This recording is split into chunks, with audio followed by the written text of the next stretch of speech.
Good morning, ladies and gentlemen. I'm the Ancient Warrior, and welcome back to Prepping in Free America.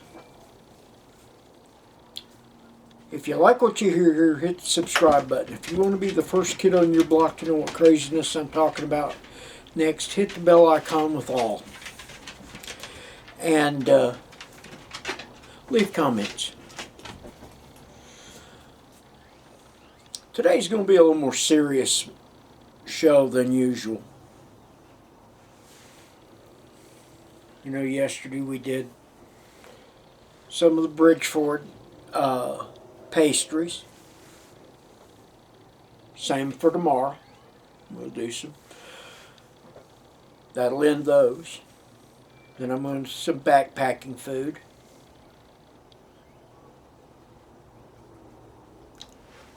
But why am I doing this show today? It's because of what day it is. Excuse me.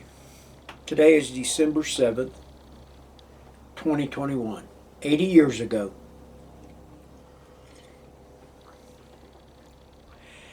80 years ago today.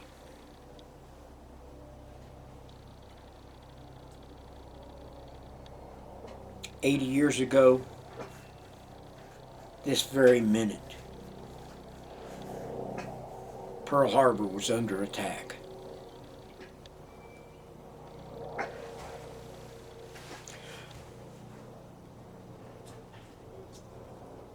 At 8:10,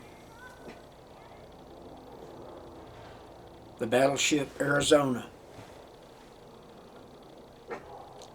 will be hit and sunk.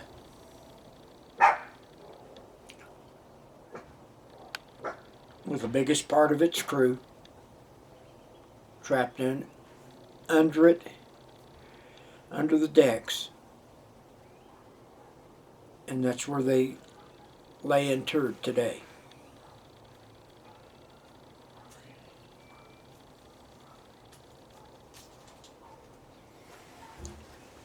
Why am I talking about this? Number one, we're losing our World War II vets at an unprecedented rate.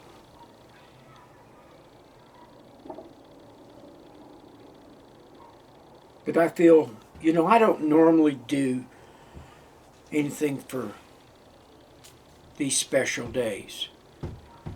I think you get enough of that from other channels.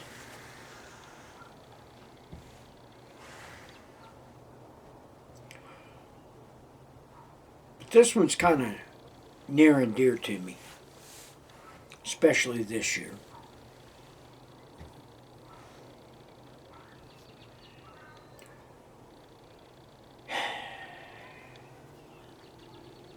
My dad was a World War II veteran.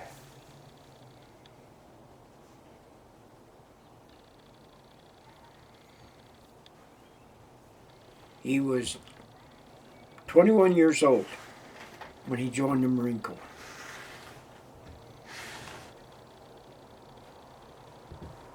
Matter of fact, he just turned 21.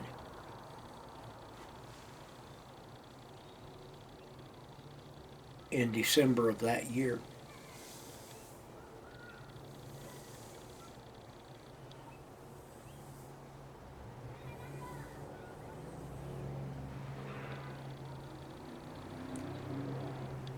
He once told me, he said, the hardest part about December was remembering all the people lost that day. Are you aware that we lost almost the same amount of men at Pearl Harbor as we lost in 9/11? Same amount of lives almost.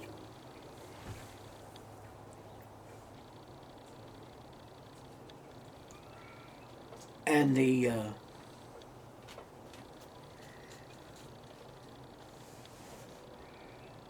continuing death toll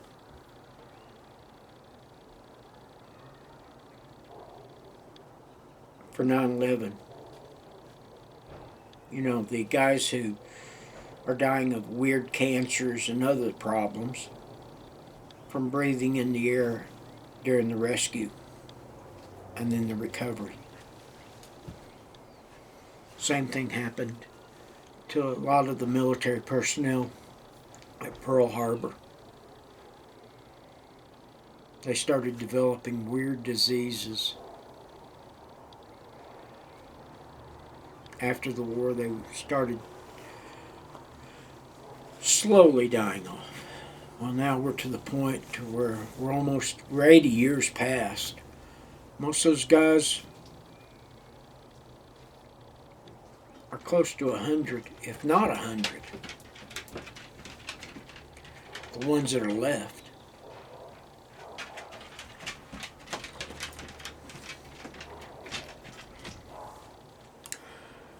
I told you this was a little more poignant this year than it's ever been.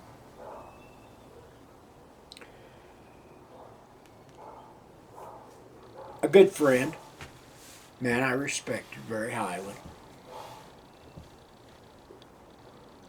went to be with the Lord a few days ago.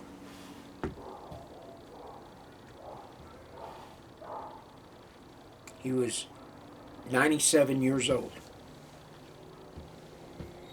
He and I talked.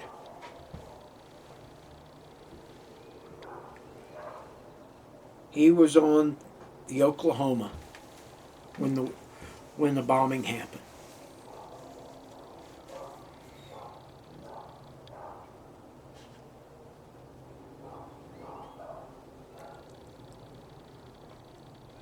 He was on quarterdeck when the explosion blew him over the railing and into the water.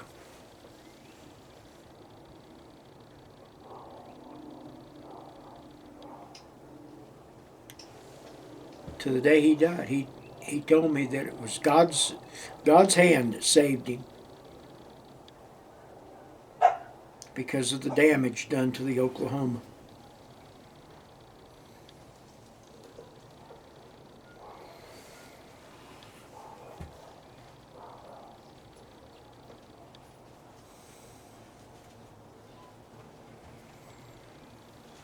And I do understand what he meant.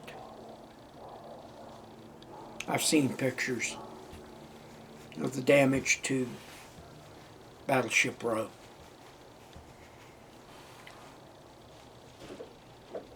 And pictures of, all the aircraft, all the all the battleships that were damaged that day.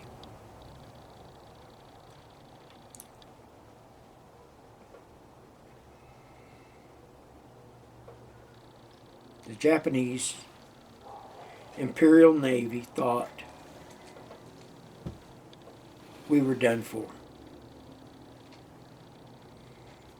The resolve, the anger.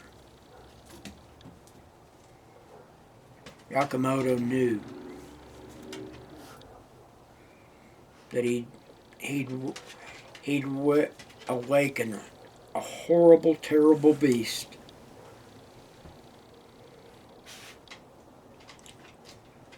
In the weeks and years to come, after that nasty attack, that sneak attack by the Japanese,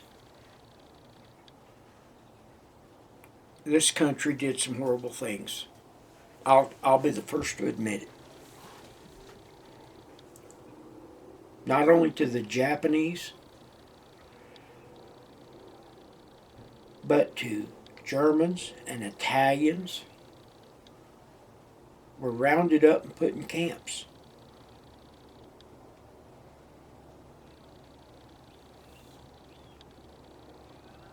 And it was horrible.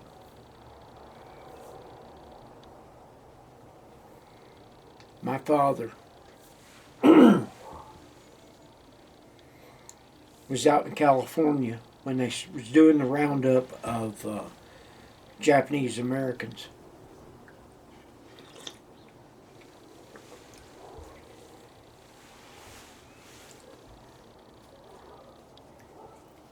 And he realized how wrong it was, how horrible it was.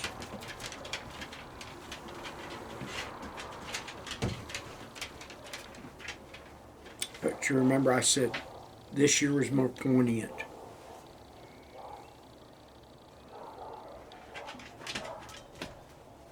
Than past years. I'll get to that.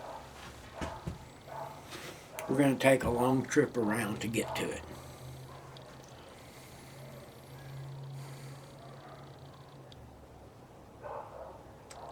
I saw a man,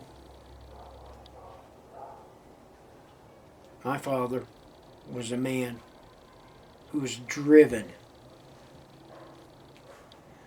obsessively driven to be the best he could be at everything he ever touched. And he instilled that in his children.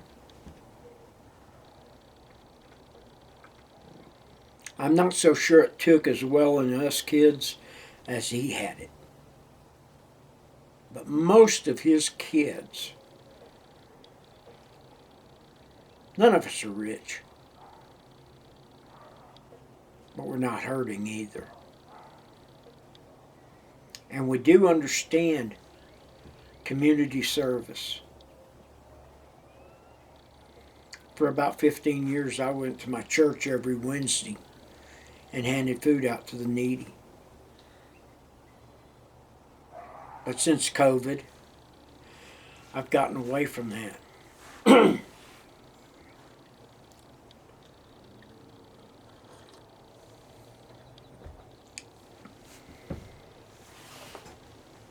And my priorities have changed now.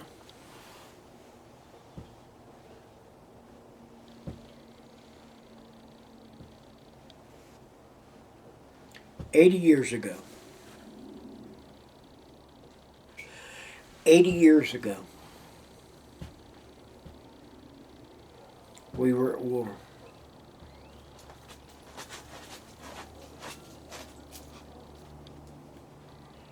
We had been attacked.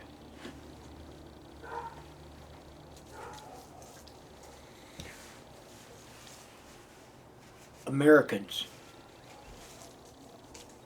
were not ready. Ambassadors from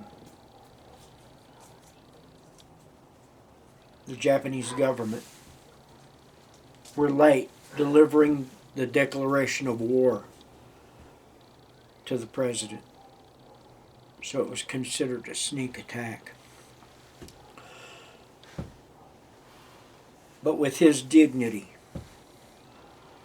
and his honor, he sent both of these two ambassadors. Instead of putting them in jail,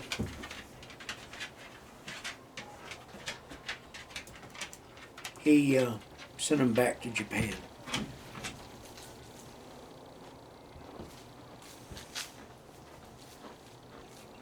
As a diplomat, you should with diplomats.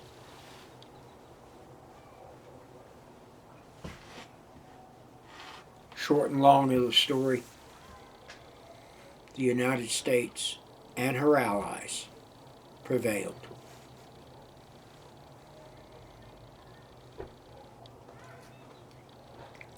Japan was beaten into submission.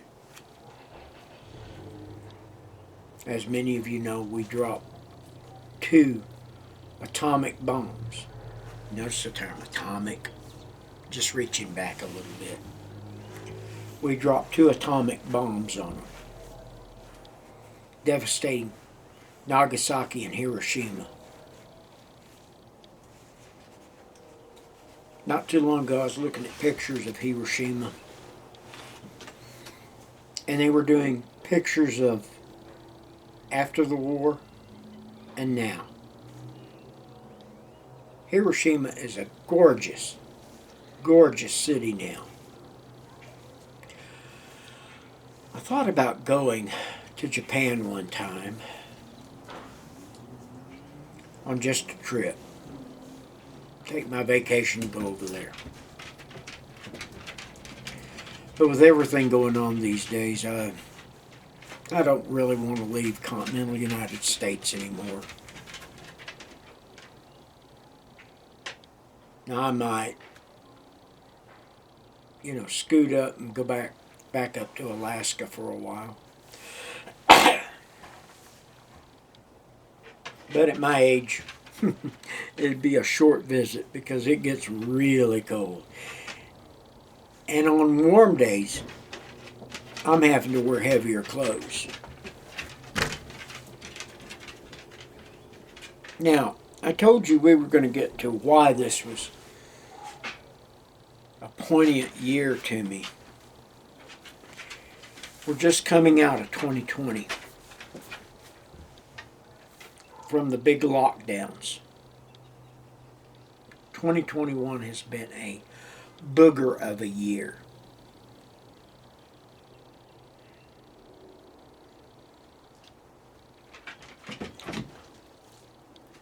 We've had three, count them, 1, 2, 3,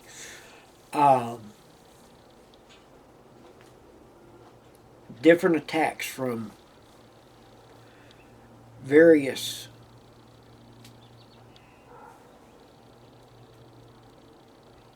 variants of the coronavirus. We had C-19. Then we had the Delta. And I believe, if I remember right, I saw a Delta X in there too. And now the Omicron.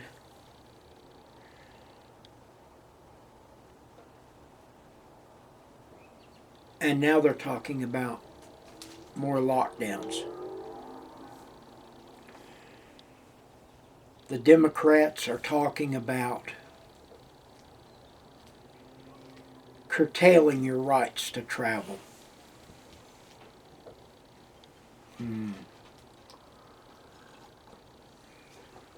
Let me tell you something.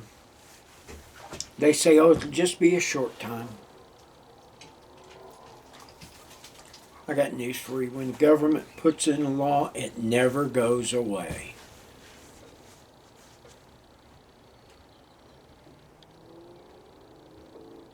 What's going on around the world? Australia is rounding people up, putting them in camps.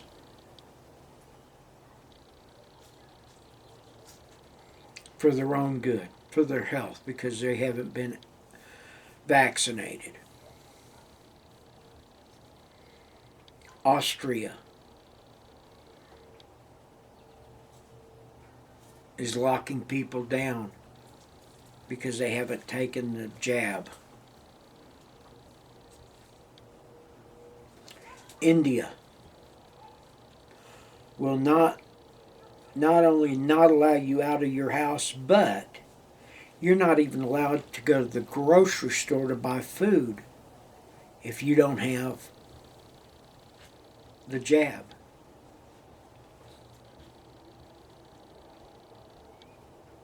The German people are starting to understand, but they're walking right back down. They're walking down the path that they walked in the 1930s, and they're oblivious to it.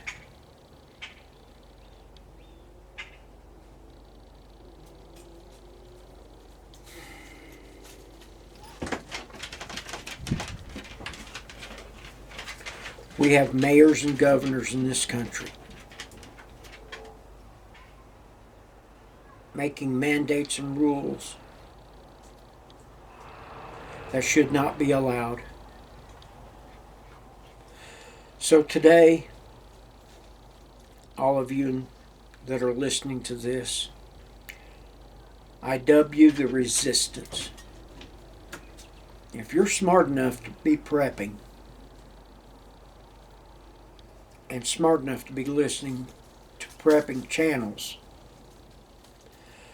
then you're the resistance.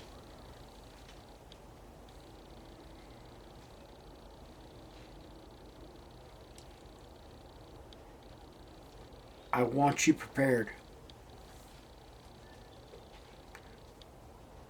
Here in a couple of weeks, we're going to stop talking about food. We're going to start talking about medical supplies. Now, am I a medical professional? No.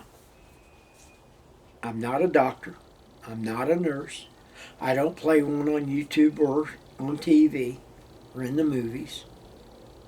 I'm just an old guy who understands we got to be prepared. They're already talking in this country rationing.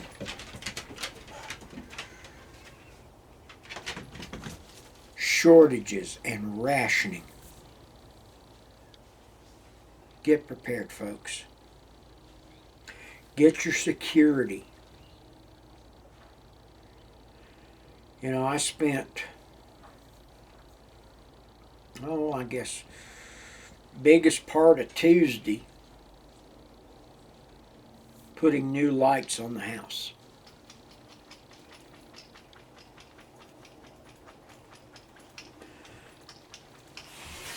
And yes, if the electricity goes out, they still work because they're solar.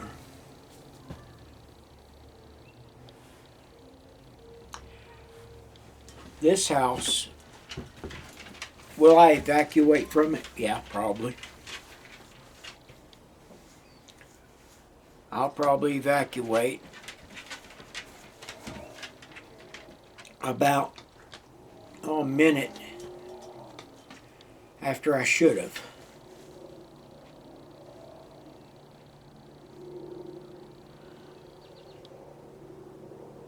Now, if the end of the world was going to come, I wish I'd have done it when I was in my 20s. I was better prepared.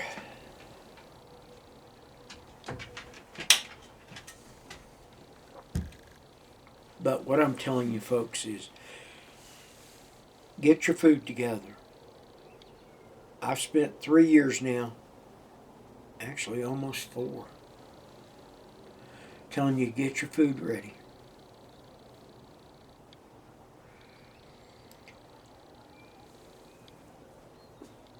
Now it's time to get your medical supplies ready.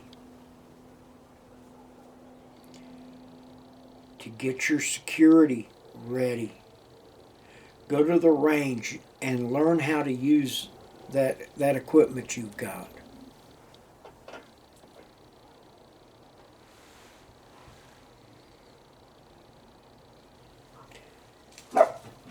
And remember, it's better to have all this stuff and not need it than need it and not have it. I know today's a long video. Be blessed. And understand, folks, these are scary, scary times. I never thought I'd see this stuff. So, with that being said, I'm the Ancient Warrior. And if you're prepping, you're going to live free. We're out of here.